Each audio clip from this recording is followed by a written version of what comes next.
Phantom Canyon Road is a 30-mile section of the Gold Belt Scenic Byway.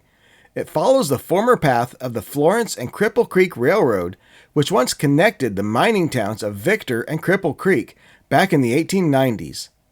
The road increases in elevation from 5,500 feet to 9,500 feet, with tunnels and elevated bridges along the way.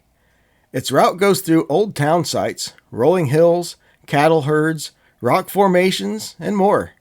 There are ghost towns, such as Wilbur, Adelaide, and Glenbrook, that have since washed away in flash floods. Legend has it that the road got its name from an 1890s sighting of a man wearing a prison uniform walking along the tracks who had been executed at the state penitentiary a few days earlier.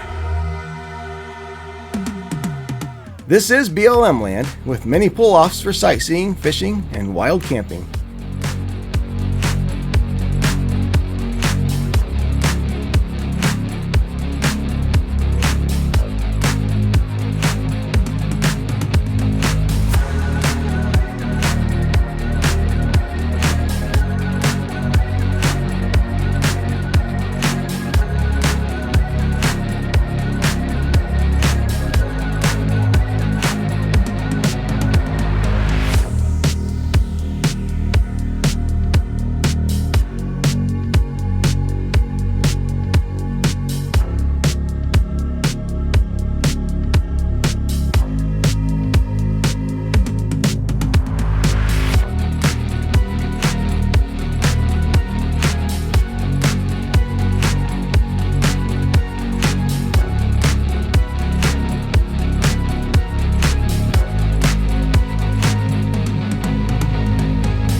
This is such a cool drive. I'm absolutely loving this.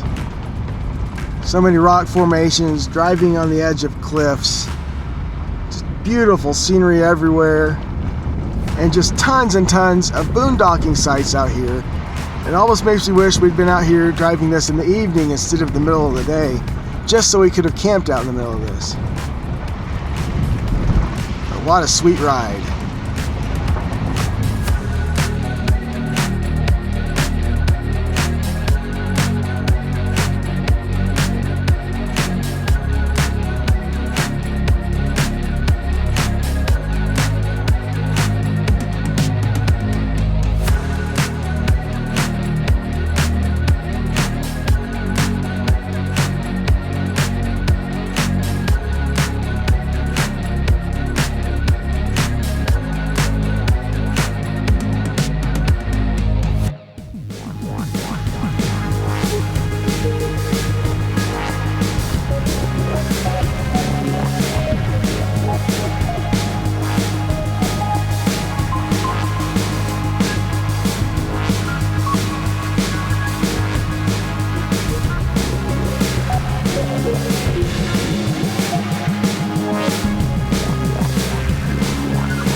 So that's an abbreviated version of the 30-mile Phantom Canyon Road. Trust me, even with that 10-minute montage, there is still a ton of scenic video I've left on the cutting room floor. Now we're heading into the town of Victor, Colorado, which is the center point of the gold mining district. The Phantom Canyon Road was phenomenal. It was everything I'd hoped it would be. A lot of fun to drive. Don't you think so? It was. Yeah, it was really cool. And then, of course, coming out of that, we came into Victor, Colorado, which is home of the Cripple Creek Gold Mining Company, where an entire mountain has just been completely, slowly stripped down from gold mining. And we had actually seen that 5 years ago when we went up Pikes Peak. And from the top of Pikes Peak, over 14,000 feet, looking down, you could see the whole mountain where it had been squared off and is just slowly being withered away. Lots of money for the gold in there, huh? Yep.